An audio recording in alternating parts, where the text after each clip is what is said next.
Classical mythologies have shaped the very world we live in. Yeah, whatever. I don't have time for dense, dusty old books, Paul. Great. Well, that's what podcasts are for. Oh, good point. Join me, Paul, as I teach my best friend and improv comedy partner, Sarah, all about mythology on Myth Understood.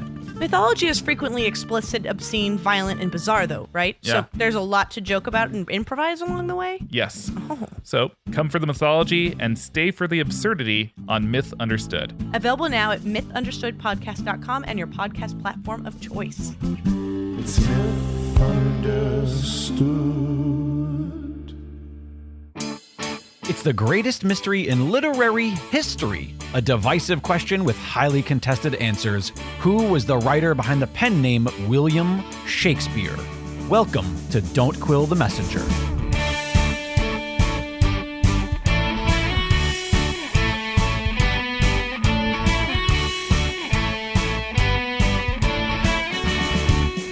Here's your host, Stephen Sable. Welcome back, Quiller Nation, to another fine episode of Don't Quill the Messenger. We're so glad that you choose to include us in your podcast listening lineup. And we hope that we are one of your favorite podcasts, whether you listen to us in the car, while you're gardening, while you're out for your jog, working out in the gym, gardening in the backyard, or wherever it happens to be. We're glad that you allow us to join you in whatever you're doing when you listen to this podcast. Want to remind you all that you can contact me directly by sending me an email. Send me an email to contact@don'tquillthepodcast.com. And before I introduce our next guest, I would like to do a little housekeeping for you loyal listeners. Some of you, in fact, many of you, have written to me after the most recent episode with Bonner Miller Cutting, and you were hoping that Bonner and I would have a second episode regarding PT theories. And what Bonner wanted me to share with all of you is that latest episode is that follow-up. It is her position on what she believes the relationship to be between the Earl of Oxford and Southampton.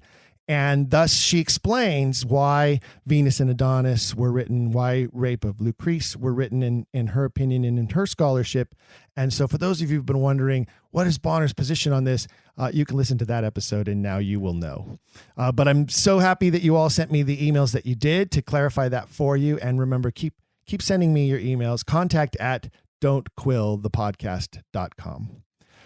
Our guest today is my second guest from across the pond, and we're so excited to have Kevin Gilvary here with us today. He is the president of the Vere Society in the United Kingdom. He took over as editor of the Dating Project of the Shakespeare's plays in 2007, contributing about half of the chapters in the wonderful book called Dating Shakespeare's Plays, a critical review of the evidence. That volume was first published 3 years after that in 2010, and for which he then became the Oxfordian of the Year. Next, he completed his doctorate at Brunel University, London, and his thesis was published as The Fictional Lives of Shakespeare in 2018. Kevin, welcome to the series. Hello there, Stephen. It's good to be with you. I'm so glad that we could arrange for you to join us. It's very exciting to start inviting guests, international guests from different parts of the world. And, we had Rosemary O'Loughlin on not too long ago from Ireland, and now you from England. And we hope to invite more of our colleagues from other areas of the world in this format and this way. And it's so great to open up this whole new world of guests for the series. I wanted you particularly to be a guest on the series because I believe that one of the areas that Stratfordians tend to fire missiles at the Oxfordian position involves the dating of the plays. I actually have a very close friend who, particularly when we've had these discussions, says that it's the dating of the plays that preclude Oxford from being the writer. And in fact, he has a piece of art that hangs on his wall that shows a chronology, a Stratfordian orthodoxy chronology of the dates of the plays. And we even had a pseudo argument about it at one point during our lovely and wonderful friendship. Luckily, it didn't break us apart. We still love each other very much, and we choose to agree to disagree. But I felt that this is an area of study that our listeners need to know more about so that they're better armed to deal with those Stratfordians and orthodoxy beholders who would challenge them about the dates of the play. Yeah, well, that's a very good point. Was that some of the impetus behind this project? What was exactly the purpose of what you called the dating project that led to this wonderful book? Well, you hit the nail right on the head there, Stephen. We had a talk from a man called Arthur Challoner, who was reading Jonathan Bates, who said, well, isn't it sad that Oxford could not have been the playwright because we know some of the plays were written after 1604? And obviously, we have to examine that and say, do we know this? How do we know it? And really, there is no evidence to date any play after 1604.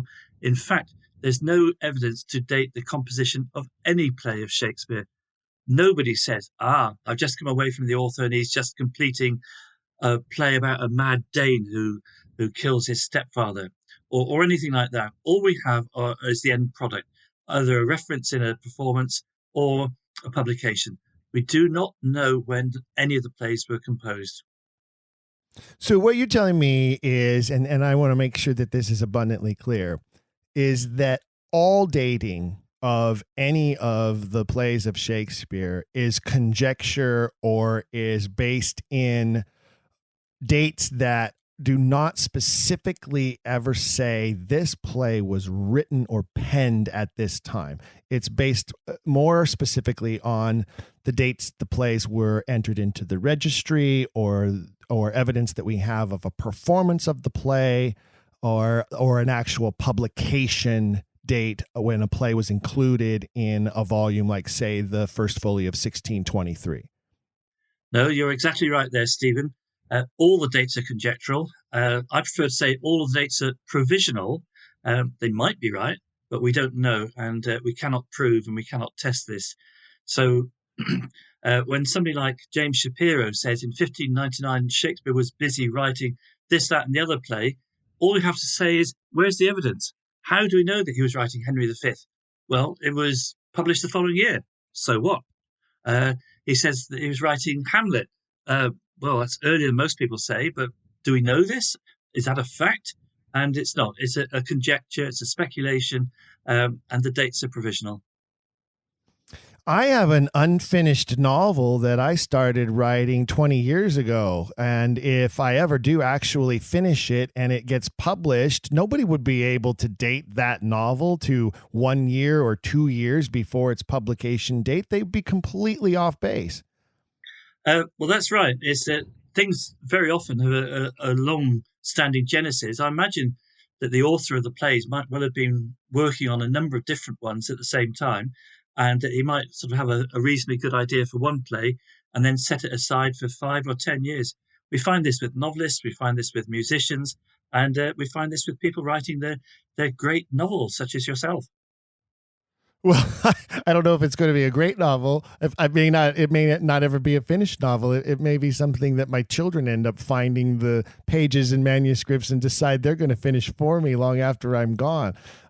Which, ironically, that is one of the theories, right? That the Earl of Oxford's son-in-law may have had some involvement in the finishing or revising of some of the plays at some point prior to the publication of the First Folio.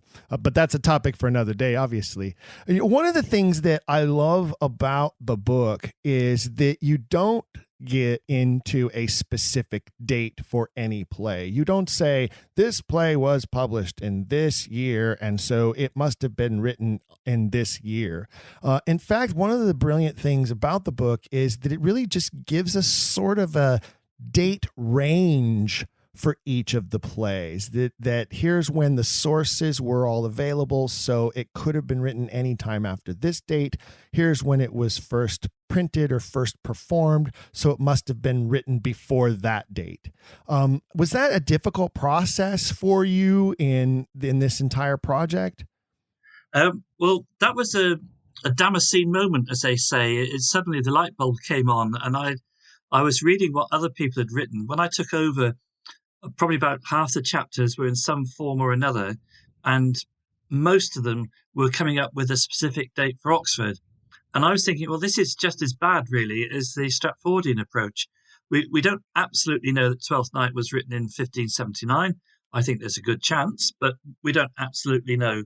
So I came to the conclusion that we had to sort of adopt this date range, and a number of people objected to this. They found, that they really wanted to promote their own particular case for a particular date for an Oxfordian text, but I didn't really feel that was acceptable.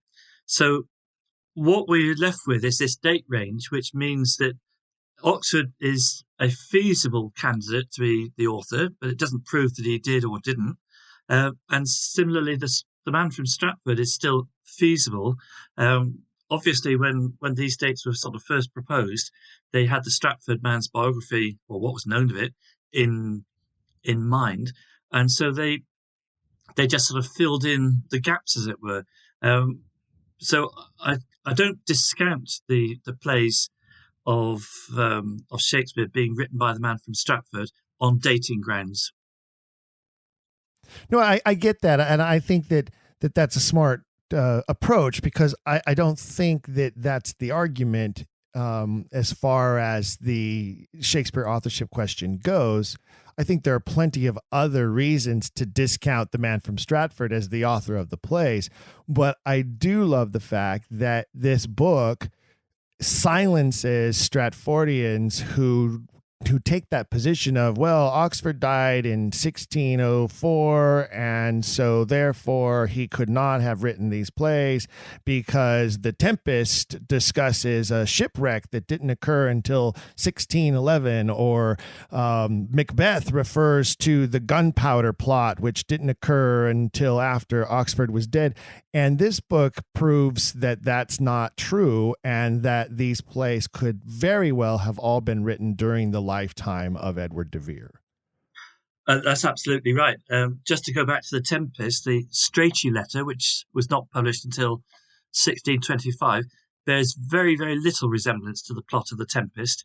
It's about a shipwreck of the Edward Bonaventure, I think, and all the 100 or so people managed to get off safely. They retrieved all their stores, all their equipment. They built themselves log cabins, and they rebuilt a boat, and they sailed off happily the following year. This is not what happens in The Tempest. The Tempest is about a magician who's there seeking revenge on people who fortuitously turn up on the shores of his deserted island. The source for that is in Italian comedy, which I've explored elsewhere. As regards the gunpowder plot, there isn't any reference to the gunpowder plot. The attempt to kill the king is in the Scottish play, as they say, is a palace revolution. This is just replacing one king with a kinsman who becomes another king. This is completely different from the gunpowder plot. And one word that James Shapiro used was not procrastination, equivocation. And so this is a new word that entered the dictionary in 1606 at the gunpowder plot trial, and it was used in the play, the Scottish play. Well, it was used in 1581 at the trial of previous Jesuits. It was something that was around for about 15, 20 years before that. So it's very dishonest, really, to say that. And I think Macbeth probably links much more to the Gowrie plot in 1601. As regards this is a play recommending itself to the new king, I can't really see that. A new king there, and he watches an anointed king being killed. I don't think that this is anything that's going to recommend himself to King James. Oh, I very much agree. And in fact, and discussing The Tempest, I've actually have one of our fellow quillers who wrote to me and sent me his premise that The Tempest was actually written as an attack against James, and that Caliban is a reference and is a character that is designed to lampoon and attack James as the potential heir to the throne in an effort to persuade against him becoming king. Well, that sort of interpretation is very interesting, and I always enjoy reading them. But I think it needs to be anchored a bit more strongly than some of them are. And I think that Stratfordians as well as Oxfordians make this mistake of saying, because I can see a parallel somewhere here, therefore that's when the play was written, and that's what the intention was. I think with the play Macbeth, it anticipates the possibility of a Scottish king rather than actually reflects the actual possibility. And I don't think it could have been intended for performance at court.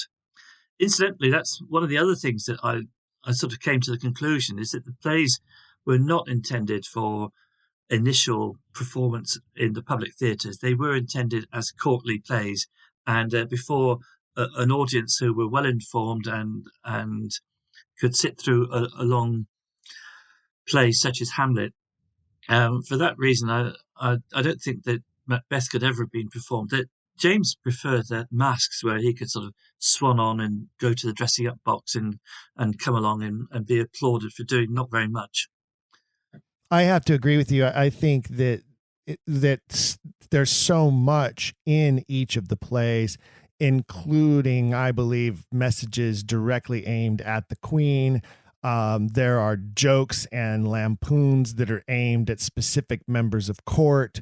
I believe, while these plays were being written, the author, and maybe with the help of a collective group of writers that he employed, maybe such as, like, say, Anthony Mundane or Lilly, or others, they were sitting around drinking ale or wine and having a ball, coming up with these jokes that they were going to insert into these plays that they knew were going to get underneath Burleigh's skin, or going to get underneath Christopher Hatton's skin, or sending a political message to the Queen. I always say that the plays were first written for an audience of one, and then the surrounding court after her, and then maybe the public in certain aspects, in certain ways, that they became propaganda for the Tudor legitimacy, but yeah, I have to absolutely agree with you.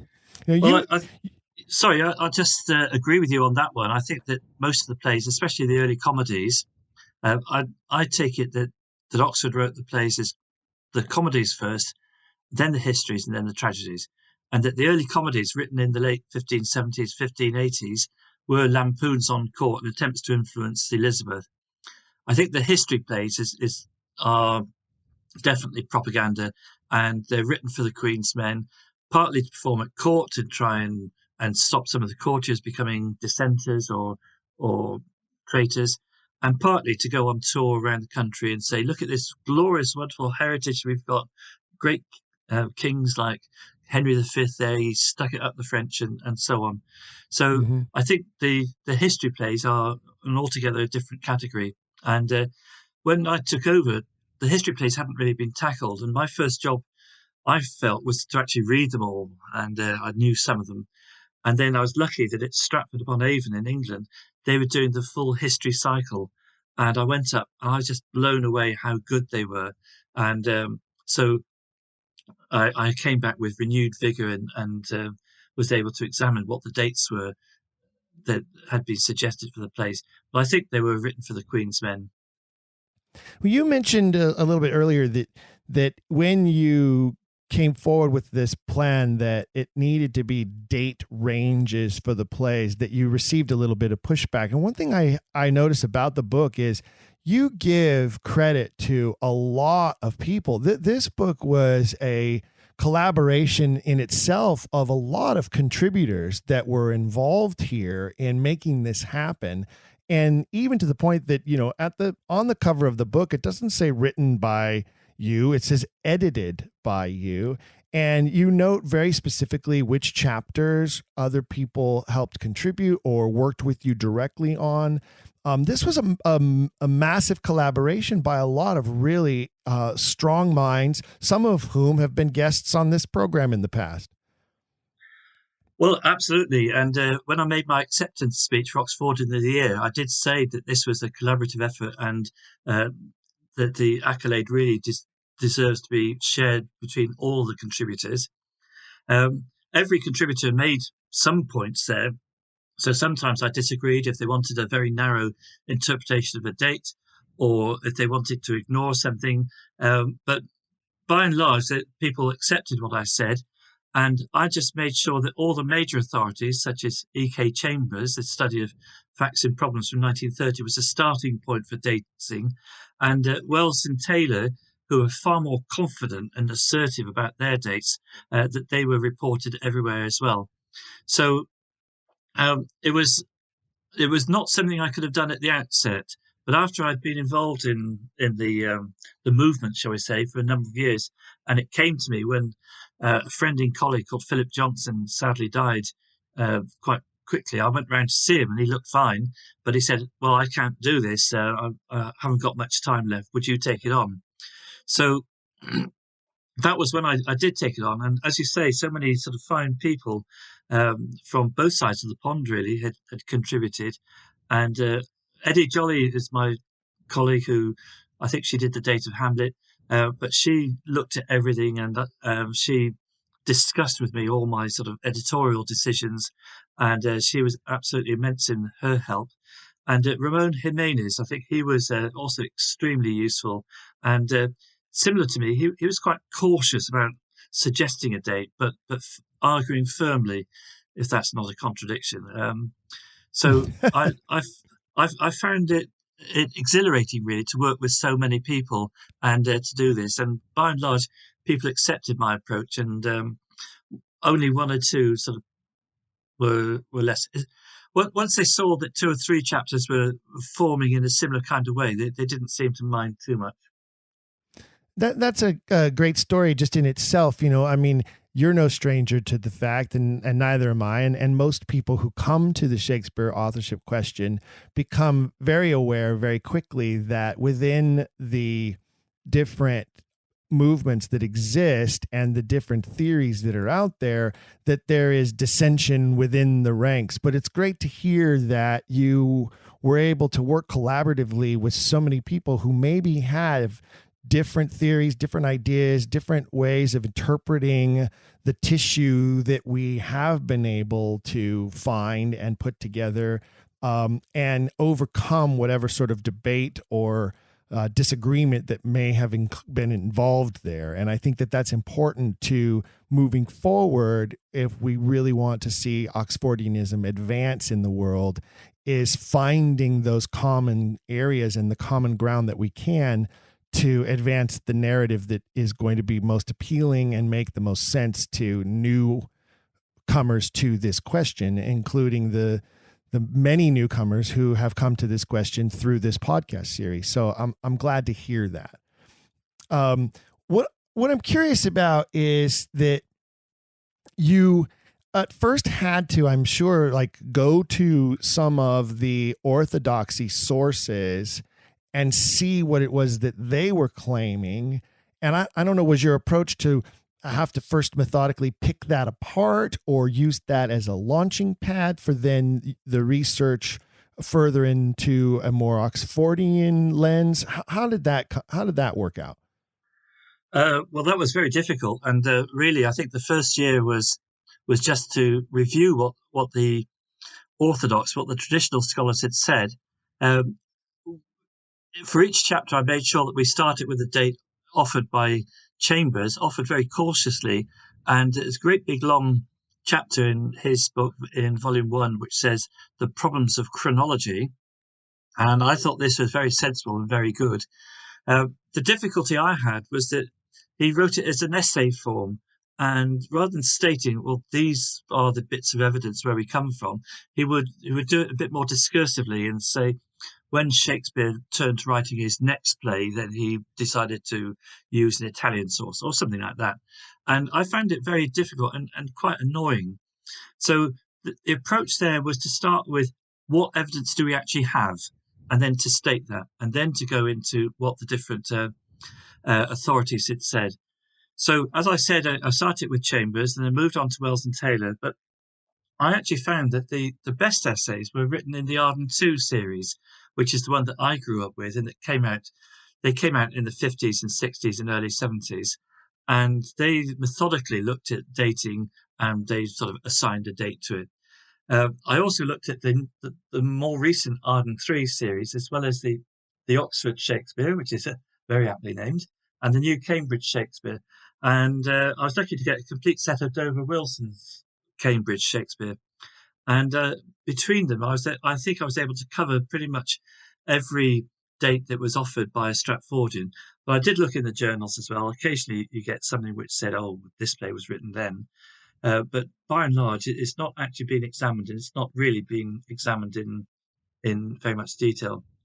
As the last thing, I went back to the Oxfordian dating, and there I think I ran out of steam, and I decided not to go too far. The book was already becoming really very large, and we're sort of aiming for about 12 pages per play or so. And obviously we could have gone in for another few pages on each of these, but overall, with 40 plays and introduction and index, 520 pages made it really quite. I was going to say, I'm holding my copy right here in my hands as we speak, and you're correct. When you get past the index, you have topped 500 pages for certain. I don't know if I believe my copy is the first edition, and there has been a revision since then. Have there been a lot of changes between the first edition and the revised edition, or is it still pretty close to the same? It's very close, actually. It's hardly any difference. So I still had the files, and the Vere Society under Alexander Wall said it would be essential to reissue the dating book. And so I went off and I looked to see if there had been much new evidence adduced either by Stratfordians for their dates or Oxfordians for ours. And I didn't really find very much. And there was a great big catalogue that's just come out, over the last 10 years, edited by Martin Wiggins, called A Catalogue of British Drama, multi-volume digest. So I went into every entry for a Shakespeare play to see what they said. But I don't think they argued for anything new. I think they were just reporting what previous people had said. But I made sure there was a reference there. I didn't want Stratfordians to point to me and say, aha, he's not aware of this or that. I didn't want it to be Oxfordians relying on Oxfordian sources. I really wanted it to be something that started from traditional sources and then showed up the weaknesses of their case and proceeded and developed into an Oxfordian critique. Was there ever a moment in the project where you were working on a particular play and what you found from the traditional sources and what you found from the orthodoxy and then what you found from publication dates or stationers' dates, that you were putting together a date range, but that you realized that this particular play is so autobiographical to the life of Oxford that it has to have been written after this event in his life? Nothing, but that was particularly directly autobiographical. I think the one that really sums up his later life is Timon of Athens. It's a very depressing play where the man has lived a high life, but then he's lost all his money and he's lost all his friends, and he goes off to live reclusively. But that could be any time in the 1590s. Mm-hmm. Going back to an implication of what you were just saying there is I was aware that there might be some evidence which said this play had to have been written after 1604. So when I started out, I didn't think, I know all the evidence. I was certainly exploring it myself. But I don't think that in saying that none of the plays had to have been written after 1604 was because I wanted it. I think it was just because none of the evidence did support the idea that it must have been written after 1604. One play that is frequently said is Henry VIII, and they point to when it's being performed in the Globe in 1613, the Globe burnt down, and there were quite a few eyewitness descriptions of the event, which are very, very interesting, and I don't think very many people read them. But two of the people who saw it said it was a new play. So I thought, new play, what does that mean? And I went to look at those sources, and the two people, one was a London apprentice. Now, if you've got, say, a teenager today and you get a song that comes out and it becomes famous, perhaps it's attached to a film, they wouldn't necessarily know that that song had been written 20 or 30 years ago, back in the old days of, the Beatles or something like that. So I don't know that that was very reliable evidence for a new play. And then another one was by a diplomat who'd been abroad for about 15 years. Regarding Henry VIII, I think it's just a strange play because it's so episodic. It's not as if we start with an event at the beginning, which sort of disequilibrates, it sort of upsets the equilibrium, and then it's all sort of Macbeth begins with the witches who sort of suddenly set him on this road, and this is sort of finally resolved at the end of the play when he's killed, or Hamlet when he sees the ghost. But this is episodic. We don't really know what's happening or what's going on. So I think that's an early play. And somebody suggested, well, with this paean by Cranmer to this baby that's born, Elizabeth, it had to be written about the time that she was approaching 70. That's an interesting theory. But I would say that Henry VIII was an early play. Possibly it hadn't been performed on stage, or at least not on stage for many years. I would have to agree, especially because, for one thing, it is most likely, I don't know the actual numbers on this, I haven't done the research, but it is most likely the least produced of the Shakespeare plays. And there are various reasons for that. One, it's just not very good. It's just not a very good play at all. There are some good moments in it. There's some good speeches in it, but it's just not a well-written play. And it does then, to my mind, bespeak an earlier work of a writer who hasn't quite come into his own yet, hasn't quite figured out the mechanisms of drama, especially for this particular reason. And this is also a reason why it's not produced very often, is it is so full of pageantry. And that means that it makes it very difficult to produce now because it's expensive to do all of that pageantry. But then when you look at, Edward and his 200 soldiers marching across the bridge type of pageantry in his younger life, then you can sort of connect that tissue together, that here was a young man who was big on pageantry. But by the time we get to the far more mature plays like Hamlet, like Lear, all that pageantry goes out the window, and we really get depth of story and development of character and strong dialogue in very compelling and dramatic scenes. I mean, I'd argue that the scene between Gertrude and Hamlet in Gertrude's closet is one of the finest scenes ever written for the stage in the history of theater. But I don't think you could say that about any part of Henry VIII. No, well, I absolutely agree. And it's very difficult to think that somebody's written, say, the great tragedies or even the great histories like Henry IV Part 1 or Richard II could come up with Henry VIII afterwards, unless he's having a bad day and he's lost some of his marbles or something like that. And I think that what passes late plays, such as Pericles and Cymbeline, I think are early plays. I think the romances, now this is a Greek romance where people are separated, but they remain in love and eventually they're brought together. I think those are early plays, and Cymbeline is certainly an example of that. And at the end of Cymbeline, I'm not sure how many, there are about 30 pieces of information which are conveyed to people on stage, but the rest of the audience know all this. And if you ever watch Cymbeline on stage, it just develops into farce. We don't need to have it all explained. Some lovely bits. I mean, the "Fear not the heat of the sun" lament is absolutely marvellous. So I think that Cymbeline is another early play that had been discarded by the author, whoever, so let's say Oxford, and was rediscovered amongst his papers, and eventually they said, well, come on, then give it over because we want to do this as well. But I agree on the pageantry. I think that is something that we'd expect from a younger man. Same with Pericles, you get the pageantry there as well. And I think this is something which is, a younger man's view. And then in Henry V, he dismisses ceremony. He says he can see through it and it's no good. Right. I think that's correct. Now there are a lot of plays, and I'm curious how you approached some of these. For instance, plays like Coriolanus or All's Well That Ends Well, that are not ever mentioned that I'm aware of until they show up in the first folio of 1623.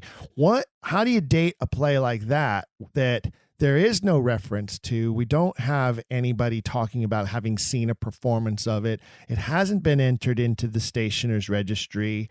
And it just suddenly appears in this collection, this grand collection book. Where those had to be some of the more difficult ones, I would think. Well, you're absolutely right. It's virtually impossible to date plays like that, which have got either very little or no allusions whatsoever. Stanley Wells, in his first edition of the Oxford Shakespeare, dated All's Well earlier. Then he moved it by about 5 years. Now, they talk about moving the goalposts. He's sort of set up on a different field there, really. And rather than accept, we don't know, it could be written in this date range, which I think is the only sort of logical, feasible, reasonable conclusion. He still says, no, it's definitely written in that year, even though he's changed his mind by a good 5 or 6 years. I would say that All's Well reflects absolutely Oxford's early life and his flight to Italy to avoid an unwelcome marriage with somebody who he felt was beneath his dignity, and how she pursued him. And she's one of the few sort of great heroines, I think. It's a great part. And I think this is his mature reflection on that period of his life. But I think it's still early. I would say it's sort of at the time when she's still alive, and it's done in order to say, look, this is you and this is how I wronged you. Oh, yes. I would call it an apology play. I absolutely would call it an apology play. And I would call Winter's Tale an apology play. And I would argue that Winter's Tale is more of a perfected version of plays like Pericles, for instance, where you have a lot of similarities there, but Winter's Tale is just better written, better developed characters, richer scenes, and then also some good humorous underlaying that comes into it. I think that's some of what you can see in the writing there as well. I don't know how I mean, I do have the books sitting right here in front of me, but I don't know how you date those in that type of chronology, but that's where I see it from an artist's position anyway. Yeah, well, Winter's Tale is very interesting. I agree with you on both counts, and I think that probably there was an earlier version. It is a romance, and it's also an apology play, and it's got the wonderful speech by Hermione when she attempts to defend herself in terms that were used by Catherine of Aragon in the Blackfriars Monastery. So I think it's a great play, but also it's in two halves. It's very strange for Shakespeare to have a sort of this 16-year hiatus between events at the beginning of the play and events later on in the play. So I agree. I think it's an apology play. I would say there's an earlier version which we don't have, and which he came back to and he revised and he developed the poetry in it.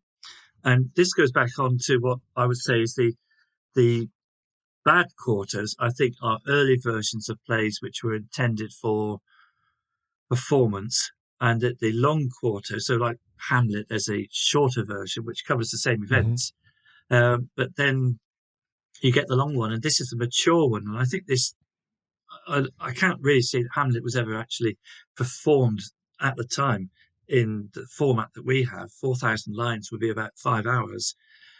So I think that what the author has done, so let's say Oxford, is to revise it and to put in all his own ideas and to develop all sorts of different things and this wonderful scene with Gertrude, but really for the intention of reading. And by reading, I don't mean necessarily quietly with a candlelit one side and studying it oneself. I think maybe as a group of people reading it amongst themselves. But I can't see that some of these longer plays, like Lear, could ever have been performed in the version that we have them now. And that's why when they come out in the first folio, they're in a book to be studied. Nobody would take the first folio along to rehearsals and say, right, here we go, let's start with the first one. No, I happen to have a Norton facsimile version, and no, I would not be carrying that around at rehearsals. I have to tell you, that's just a crazy idea. In fact, generally, when I'm producing and directing a Shakespeare play, I use the Pelican version, and for a couple of reasons. One, because they're really thin and small and handy, and you can actually like slide them into your back pocket when you think you have your lines and you don't want to rely on the book in your hand anymore, and you have a prompter available to help you through those working rehearsals. But also they tend to be annotated quite well. So the actors get a lot of the work done for them. They don't have to rely on Google as much. But no, I know the folio absolutely could not have been intended in any way for actors to be using for performance purposes. And I agree with you. I think that it's far more of a publication meant to be, for posterity and to be sort of this monument to the life of the author as collected by what I believe people who knew him, were close to him, and loved him fondly and wanted to see these works preserved in this way. Well, I would definitely agree with that. And I think that when they came to put the folio together, they weren't sure of how to do it. If you look at Johnson's folio of 1616, the plays are in the order of performance, possibly even in the order in which they were composed. But with Shakespeare, they grouped them into comedies, histories, and tragedies. And some of the plays, like Troilus and Cressida, they just don't even know how to classify it. And I think that what we call the romance plays, or I think it's Coleridge who started that, they're very difficult to classify as well. I'm not sure that Cymbeline is going to be seen as a comedy. It's not a very happy comedy. There's quite a pile of corpses around.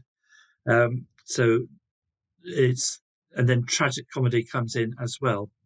So I think definitely that they were collected by people who realized that they were not acting versions, that they were definitely worth reading and studying. I'm glad you mentioned Troilus and Cressida. In fact, there is an episode of the podcast that I did with Dr. Earl Showerman on Troilus and Cressida. And one of the things we talk about in that episode is the fact that play is in the folio, but it is not listed in the table of contents.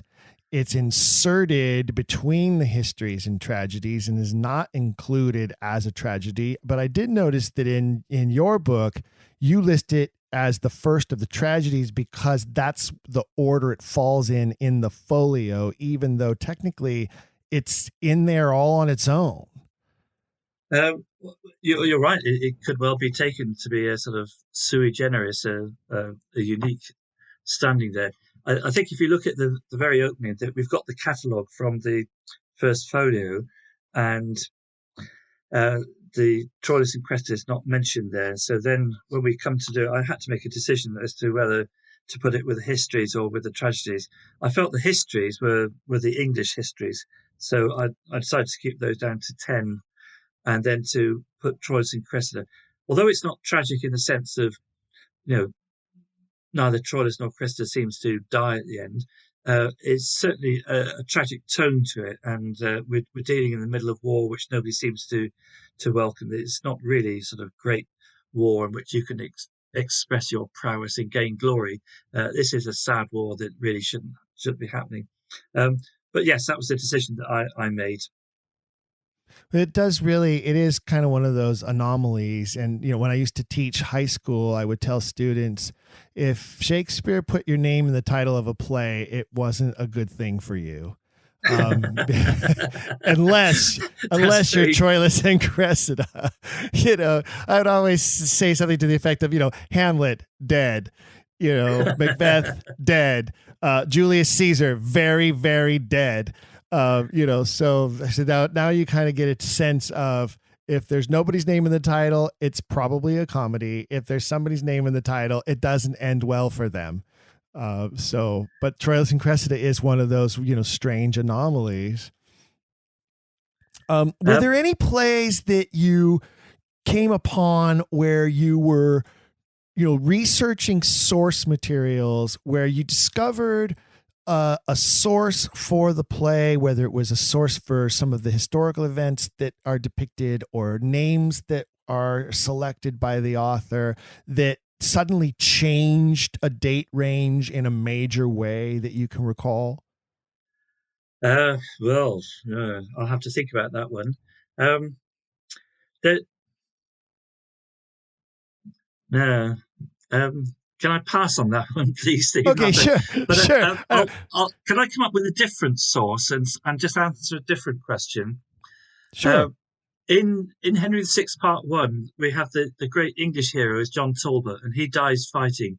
And moments after he dies, a minor character comes on stage and says, "Where is Alcides?"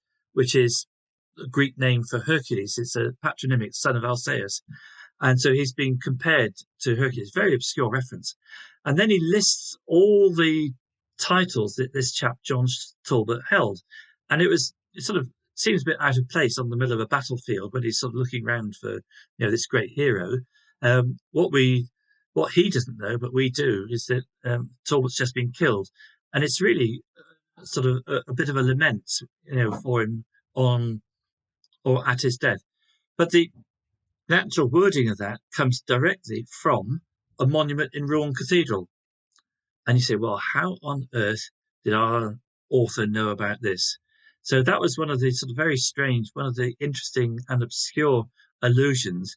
And you might say, well, okay, he added this in afterwards, or he was down the Mermaid Tavern and somebody said, oh, I was there and I saw what he wrote about Talbot. But I don't think anyone would go to a monument anywhere in the world and come back and recite it word for word in such detail. And Shakespeare gets it almost exactly right, almost exactly the same as there is on this monument.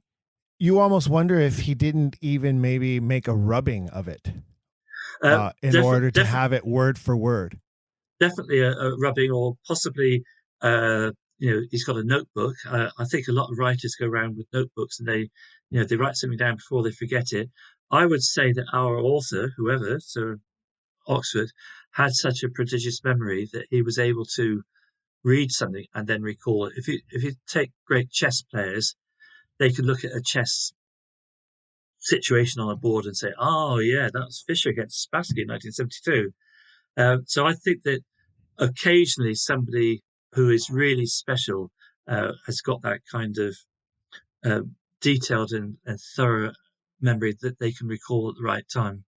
I would definitely agree with that, but I would also say that you mentioned some of the bad quartos and earlier performance versions of the plays that are not the folio versions.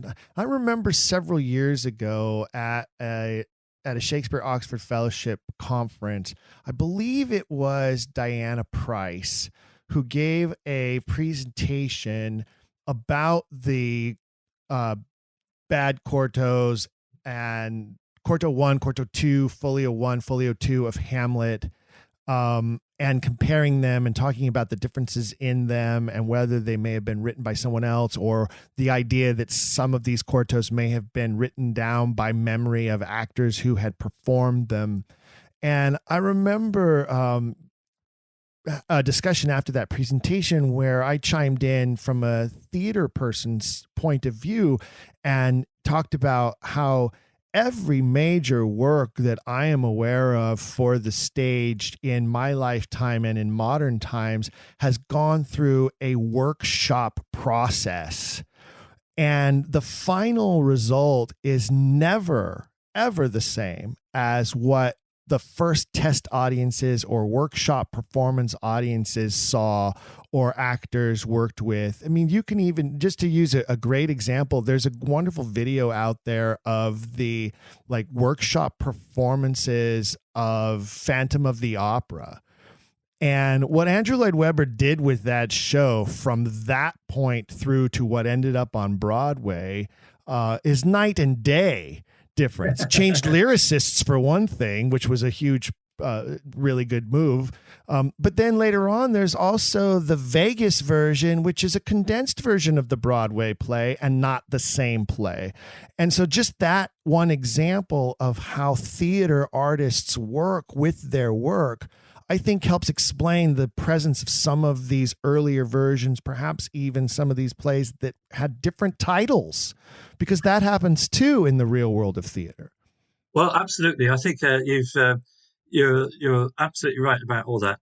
The person who made that presentation was actually Eddie Jolly, and what you've described is the content of her doctoral dissertation that was published as the first two quartos of Hamlet.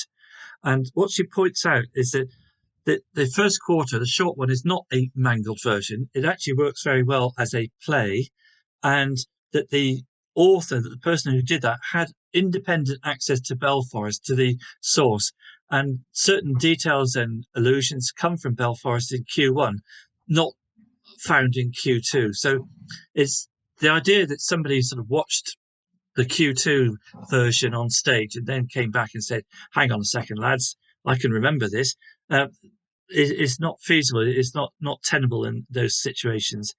I think that a short version of Hamlet there performs very well. And amazingly, it wasn't done until I think about 1980s in Richmond in southwest London. There's a small theatre and a pub there. And people went along and they said, wow, this is fantastic. Now, I have suggested to Mark Rylance that if I win the lottery and have a lot of money and my wife doesn't ever find out about it, then I would like to, to pay for, to prepare all the short versions of the plays, all the early quartos in. What just happened? Sorry, I've got some workmen just turned up. The 20 or so versions of the plays which occur in short ones, to show them in performance and to show that they are actually very good in performance, and that these are the performance texts. I also agree with you about the idea that you run a text past people and they say, well, the person wouldn't say this, or a woman wouldn't say that, or so on, and that I think this is called performance theory.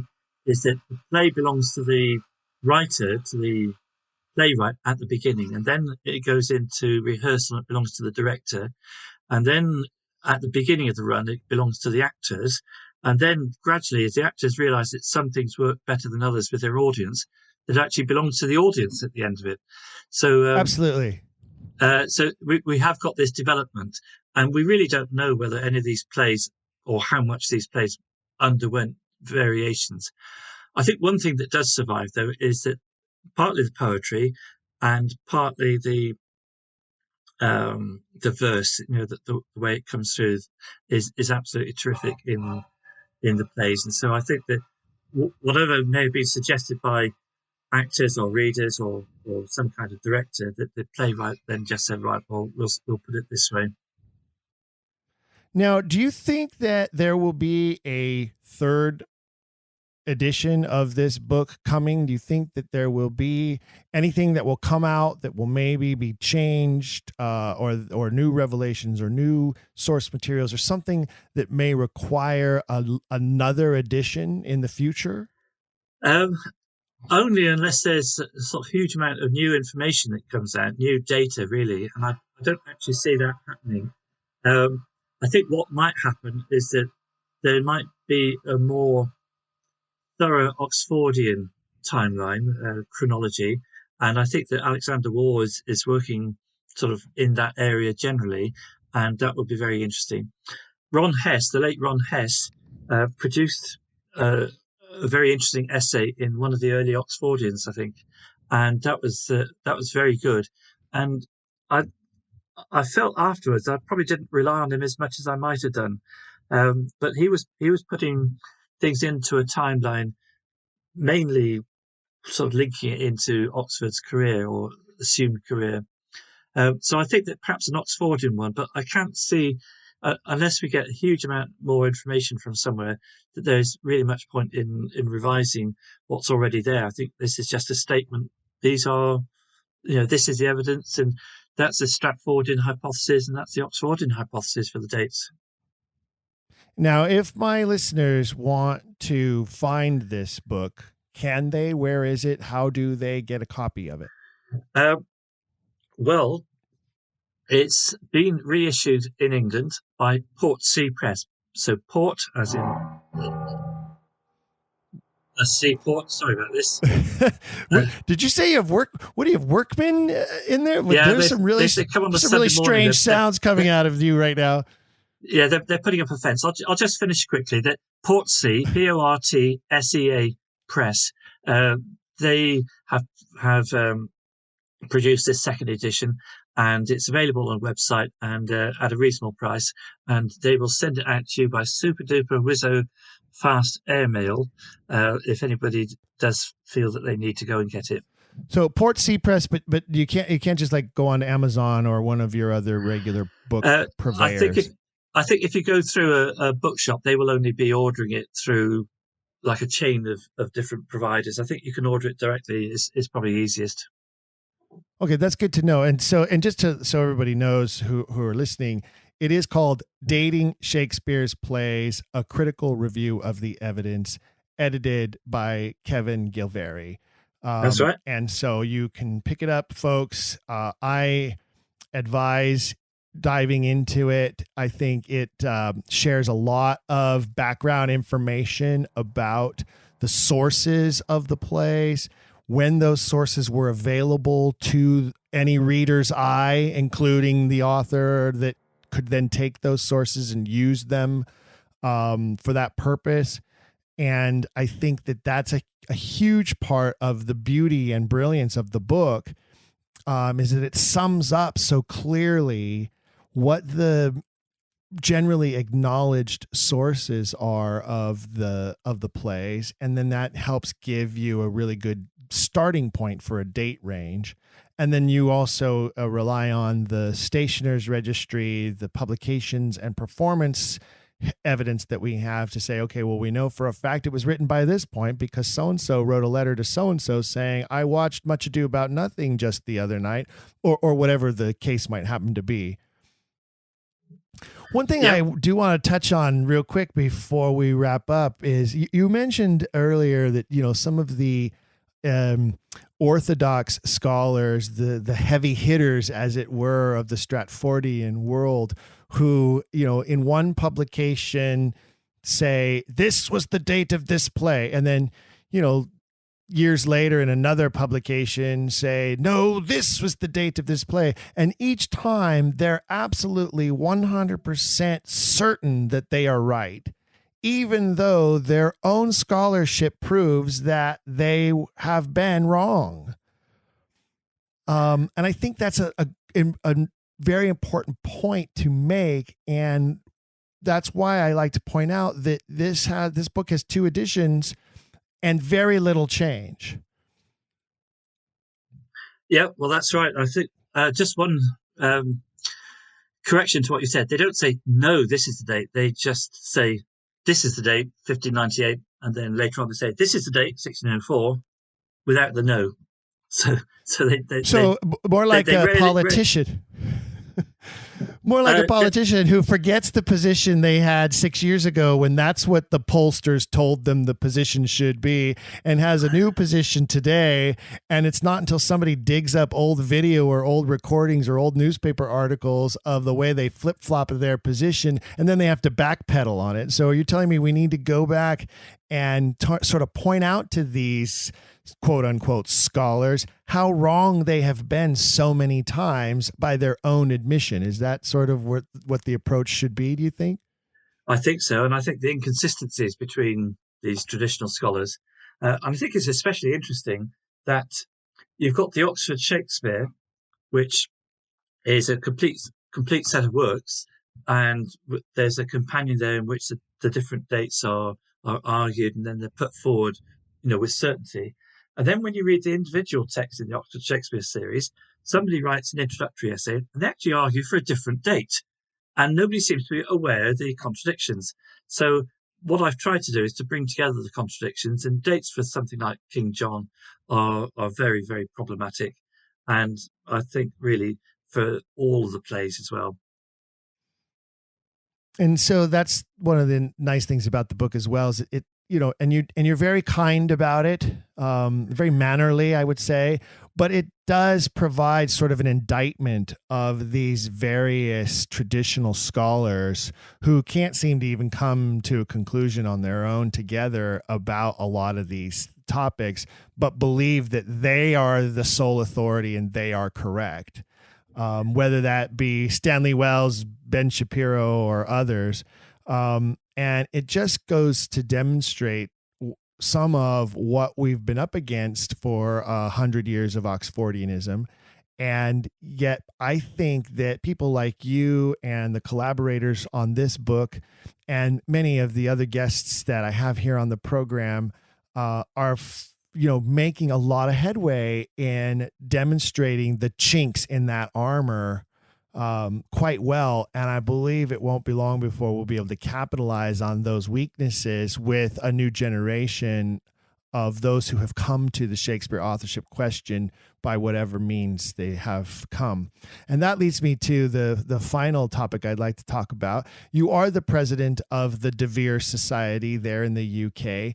Tell me about some of what the Vere Society is doing now. What plans does the organization have for the future? How can my listeners get in touch with the DVS and learn more about it? Well, firstly, the DVS has got a website, so that's obviously a very good starting point, and is beautifully produced and a lot of very interesting material on there. Secondly, Alexander Wall, who's the chairman, for us the chairman is the sort of like the key figure, has been working with Roger Stripmatter on an illusions book, and this will be absolutely game-changing.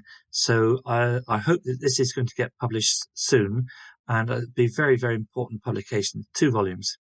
In addition, Eddie Jolly and myself have been editing collections of essays, so works that have appeared in the Vere Society newsletter over the last 10 years or so. And so we're calling it Great Oxford 2 and Great Oxford 3. And if you missed the first one, that should be available soon as well. So they'll be coming up in the next few months. So keep an eye on the website and join the Vere Society. We have the most fun and we give the best parties. Well, that's good to know. I know that you were also instrumental in the past in organizing sort of like an Oxfordian tour of England. And I'm hoping that you will put something like that together again. I do believe, fellow Quillers, that we did just lose our connection with Kevin, however. And that's okay because we are near the end of the episode. I hope that you all enjoyed hearing from Kevin. I hope to have more guests from across the pond, as I said at the beginning of the episode. There's such a rich selection of scholars from there and other parts of the world as well. And I know that many of you are listening from all over the world. I want to thank you all for being loyal listeners of Don't Quill the Messenger podcast in all 46 countries and provinces where you all reside. We appreciate having you. We appreciate you being a part of the Quiller Nation. Remember, if you need to reach me, you can write me an email, contact@don'tquillthepodcast.com, don'tquillthepodcast.com. That's contact@don'tquillthepodcast.com. Go to the Dragon Wagon Radio website. Dragon Wagon Radio, our wonderful producer. We're very proud here at Don't Quill the Messenger to be a part of the Dragon Wagon Radio network. There is a great selection of other podcasts there. If you haven't looked into Dragon Wagon Radio, please do and explore. Maybe you'll find another favorite there that you'll want to put on your list to be notified when new episodes arrive. And you can also find the Dragon Wagon Radio swag shop where you will find Don't Quill the Messenger products. And remember, anything that you purchase there helps support the program.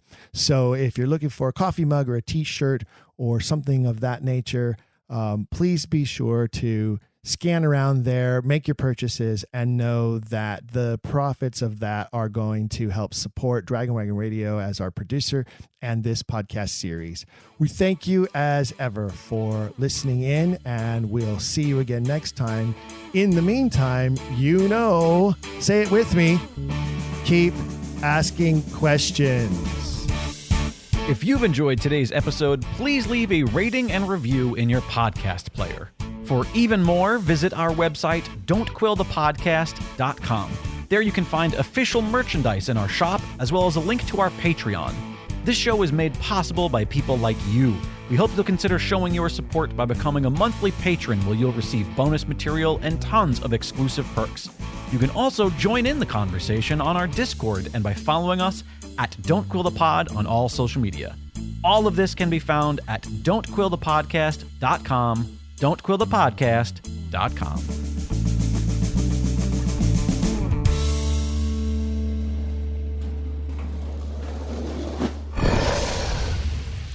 It's Dragon Wagon.